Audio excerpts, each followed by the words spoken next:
दोस्तों, एक लड़की है जिसकी अभी अभी शादी हुई रहती है और वो लड़की घर कमरे के अंदर बंद रहती है और उस लड़की का ये सुहाग रात रहता है। तो सुहाग रात में जैसे ही 10 बजते हैं और कमरा बंद होने को रहता है, उतने में उस लड़की का पति घर के अंदर दाखिल होता है और जैसे ही उस लड़की की नज़र अपने पति पर पड़ती है, वो लड़की थर थर कांपने लगती है, डर से अपने होशो हवास खो बैठती है। देखती है कि एक 6 फीट का लंबा चौड़ा आदमी और बहुत ज़्यादा मोटा आदमी, जिसका उम्र लगभग 30 से 32 साल था और उसका वजन लगभग 90 केजी के आसपास का था, वो आदमी दाखिल होता है। वैसे ही थर थर कांपने लगती है और वह जैसे ही उसके पति की नज़र उस लड़की पर पड़ती है तो वो लड़की कोने में घसक जाती है और डर से थरथर करने लगती है, रोने लगती है। वैसे ही उसका पति बोलता है कि क्या हुआ, क्यों रो रही हो? तो वो लड़की कुछ नहीं बोलती है। वैसे ही उसका पति उसको कोने से पकड़ के लाता है और पलंग पे बैठालता है और पूछते हैं कि ऐ ज्योति, उस लड़की का नाम ज्योति रहता है, ऐ ज्योति तुम क्यों रो रही हो? तो फिर भी वो कुछ नहीं बोलती है। तो वो आदमी समझ जाता है कि जब लड़की के रिश्तेदारों से बात हुई थी तो लड़की के घर वालों ने बताया था कि ज्योति की उम्र जो है वो लगभग 20-21 साल की है और काफ़ी बालिग हो चुकी है। लेकिन जो लड़की कमरे के अंदर आई है उसकी उम्र तो मुश्किल से 15 साल की है और बहुत ही पतली दुबली है। वो समझ जाता है कि ज़रूर यहाँ पर किसी के साथ धोखा हुआ है, या तो उसके साथ धोखा हुआ है या मेरे साथ धोखा हुआ है। उतने में वो उसका पति जो है राजू पूछता है कि ऐ ज्योति, तुम्हारी उम्र तो बहुत कम है, 14-15 साल है, लेकिन जब तुम्हारा फोटो हमारे पास घर आया था तुम लगभग 20 साल की लग रही थी और तुम काफ़ी होशियार लग रही थी। हो सकता है तो हमारे साथ कुछ गलती हुई हो, ये तुम्हारा जो फोटो हमको दिखाया गया था वो फोटो नहीं है, ये दूसरा फोटो हो, तुम अलग हो। उतने में ज्योति कहते जी हाँ, मेरे साथ भी धोखा हुआ है। उतना कहते हुए ज्योति अपने पर्स से उसके अपने पति राजू का फोटो निकालती है। जो फोटो तो राजू की ही थी, लेकिन वो 10 साल पहले की फोटो थी जो उसके पत्नी ज्योति को दिखाया गया था। जो उतने में राजू देखता है, बोलता हाँ आपके साथ ज़रूर धोखा हुआ है और मेरे साथ भी धोखा हुआ है। राजू को समझ में नहीं आ रहा था क्या करे और उसकी पत्नी जो है काफ़ी रोई जा रही थी। दोस्तों, ये कहानी है पश्चिम बंगाल के एक गांव की, जहां पर इस तरह की घटना हुई है और ये एक सच्चा वाकया है। जो लोग अभी चैनल को सब्सक्राइब नहीं किए हैं, चैनल को सब्सक्राइब जरूर कर दें। बढ़ते हैं कहानी की तरफ। ये कहानी है जब उसकी शादी हो जाती तो वो लोग आपस में बहुत सोचते हैं कि आखिर क्या किया जाए। तो राजू बोलता है कि ज्योति, मेरे सर में बहुत दर्द हो रहा है, मुझे समझ में नहीं आ रहा क्या करूं। तुम एक काम कर सकती हो, मेरा सर थोड़ा दबा सकती हो, कुछ तेल लाकर मेरा चंपी कर सकती हो। तो उसका चंपी करने लग जाती है।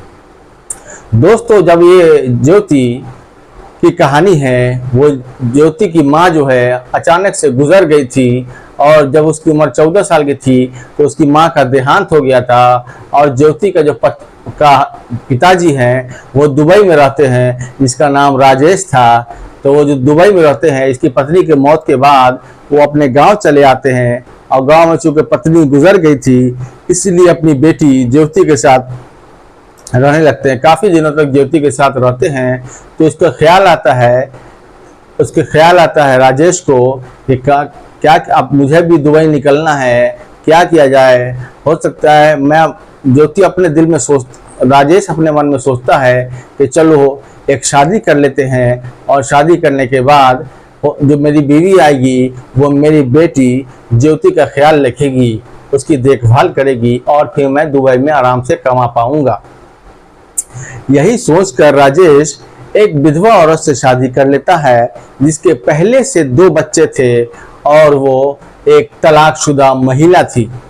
जब वो उससे शादी करता है और तलाकशुदा महिला को अपने घर में लेके आता है और साथ में बच्चे भी उसको दोनों साथ में आते हैं, तो वो जैसे ही ज्योति पर नज़र पड़ती है उसके राजेश की वाइफ की, ज्योति की सौतेली माँ की, वैसे ही वो ज्योति की सौतेली माँ ज्योति से बहुत ज़्यादा लड़ने झगड़ने लगती है। उसके मरे हुए माँ को बहुत ज़्यादा गाली गुप्ता करने लगती है, तरह तरह की उस पर इल्ज़ाम लगाती है, रोज़ रोज़ झमेला करती है और उसको घर से निकलने के लिए कहती है।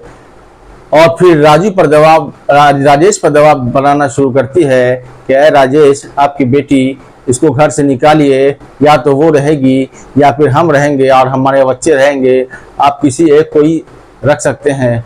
राजेश समझाता है दोनों को कि तरीके से रहो, ढंग से रहो, मैंने जो तुमसे शादी की है वो सिर्फ ज्योति के खुशी के लिए ही की है कि तुम मेरे घर में आओगी, तुम मेरी बेटी का देखभाल करोगी, लेकिन तुम तो उल्टा ही निकल गई, इसकी देखभाल क्या करोगी, इसकी तो तुम दुश्मन बन चुकी हो।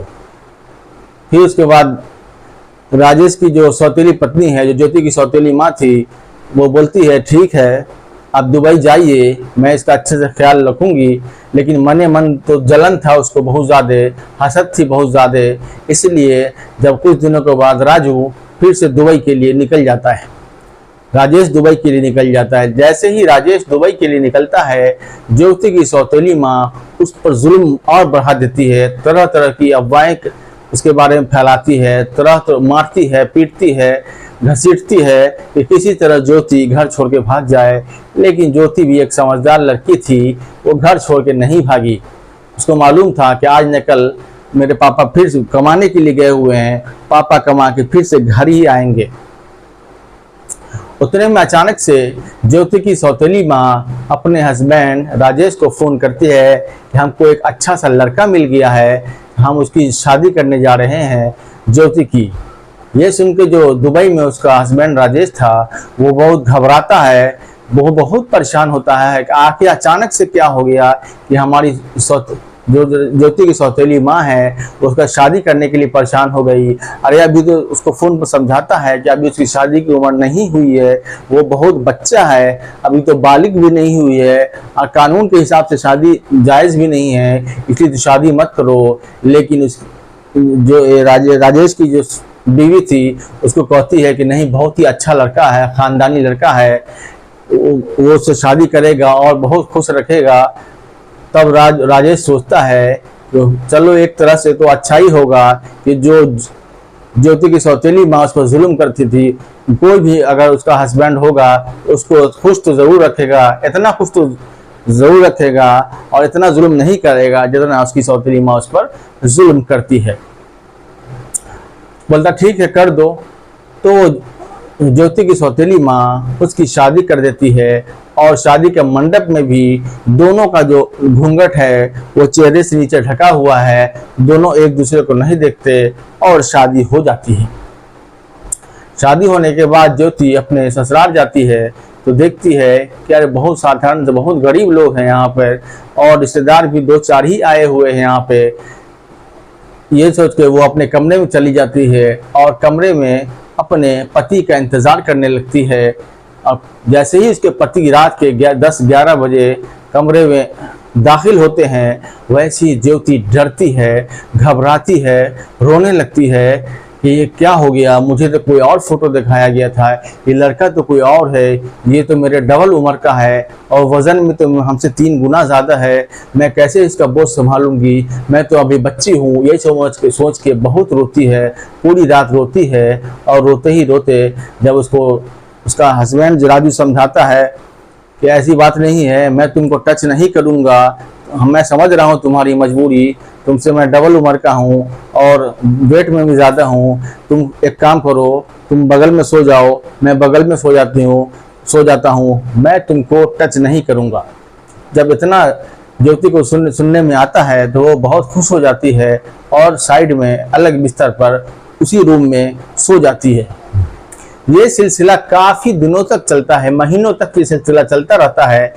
एक ही रूम में रहते हुए भी राजू अलग बिस्तर पर सोता है और ज्योति अलग बिस्तर पर सोती है और घर के जो सारे अफराद थे उसको कुछ पता नहीं चलता कि दोनों अलग अलग सोते हैं और दोनों में मनमुटाव है। लेकिन इसी बीच ज्योति जो है अपने हस्बैंड का बहुत ज़्यादा ख्याल रखती है, अच्छे कपड़ा धो के पहनाती है, खाना खिलाती है, अच्छे से रखती है। साथ में राजू भी उसको बहुत मानता है, बहुत समझाता है, बहुत प्यार करता है और सब कुछ समझाता है और उसको वादा करता है कि ज्योति ये चीज़ बताना मत किसी को, मैं तुम्हें तुम्हारे घर पहुंचा दूंगा, तुम आराम से रहो, अभी नई शादी हुई है, घर वालों को बताना मत, नहीं तो मोहल्ले समाज में बात चली जाएगी तो हमारी इज्जत पर दांव पड़ जाएगी, इसलिए तुम खामोश रहो, तुमको मैं टच नहीं करूंगा और तुम्हारी इज्जत के साथ मैं तुम्हारे गांव वापस कर दूंगा। जैसे ही ज्योति सुनती कि मेरा हस्बैंड जो है मुझे गांव दोबारा भेजने की बात कर रहा है, सौतेली माँ के पास वो ज्योति बहुत ज़्यादा डरती है, बहुत घबराती है, फिर से रोने लगती है और भगवान से प्रार्थना करती है कि भगवान दोबारा उस घर में मुझे मत ले जाना। अपने पति से कहती है कि है हमारे पति दोबारा से उस घर में मत ले जाइए, वो मेरी अपनी माँ नहीं है, वो सौतेली माँ है और वो मुझे बहुत जुल्म करते हैं, मुझे यहीं रहने दीजिए, 6 महीना साल भर यहीं रहने दीजिए, फिर धीरे धीरे वक्त निकलेगा और मैं कहीं ना कहीं चली जाऊंगी, ये कह के उसी घर में रहने लगती है। फिर अचानक से ऐसा होता है कि 2-3 महीने बाद उसका पति राजू कहता है कि मुझे मुंबई जाना है कमाने के लिए, मुझे मम्मी बहुत दबाव डाल रही है, अब मैं मुंबई निकलने वाला हूँ कमाने के लिए ताकि घर भी 2 पैसे भेज सकूँ, तुम भी खा सको और मेरी माँ भी खा सके। और इतना कह के वो तत्काल में टिकट करा लेता है, कल का टिकट करा लेता है कि मैं कल निकलूंगा और तत्काल में उसका टिकट कंफर्म हो जाता है।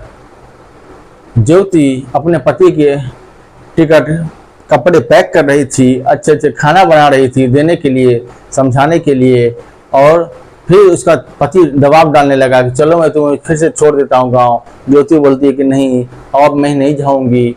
इतना कहते हुए ज्योति अपने पति को जोर से पकड़ती है और पकड़ के रोने लगती है और कहती है, ए राजू, ए हमारे पति, 2 महीने से मैं आपके घर में हूँ, आपने अपना वादा निभाया, आपने मुझे बहुत प्यार दिया, आपने मुझे बहुत सपोर्ट किया, मुझे नहीं लगा था कि आप इतने अच्छे इंसान हैं, आप इतने काबिल इंसान हैं। ए मेरे पति, अब मैं आपको छोड़ के कहीं नहीं जाने वाली हूँ, अब नई उम्र का फासला होगा, न वजन का फासला होगा, अब मैं आपके साथ ही रहूँगी और एक बीवी बन के रहूँगी और एक ही बिस्तर पर सोऊंगी, अलग अलग बेड नहीं होगा। क्योंकि उसी दौरान जब 2 महीने साथ में रहते हैं एक ही रूम में, तो उस ज्योति को अपने पति से बहुत ज़्यादा मोहब्बत हो जाती है और देखता है कि जो उसका पति जो है बहुत ही अच्छा इंसान है, बहुत ही आला दर्जे का इंसान है। ये देख के ज्योति बहुत खुश हो जाती है और अपने पति से लिपट जाती है, रोने लगती है और कहती है कि आप टिकट कैंसिल करा लीजिए कुछ दिनों के लिए, फिर कुछ दिनों के बाद चले जाएंगे। और ये कह के उसका पति जो है राजू टिकट कैंसिल करा देता है और कुछ दिनों तक फिर दोनों साथ में रखते हैं। तो दोस्तों, ये कहानी आपको कैसी लगी कमेंट में अपनी राय ज़रूर दें और जो लोग चैनल को सब्सक्राइब नहीं किए हैं वो लोग चैनल को सब्सक्राइब ज़रूर करें। मिलते हैं एक और कहानी लेकर नेक्स्ट एपिसोड में, तब तक के लिए धन्यवाद।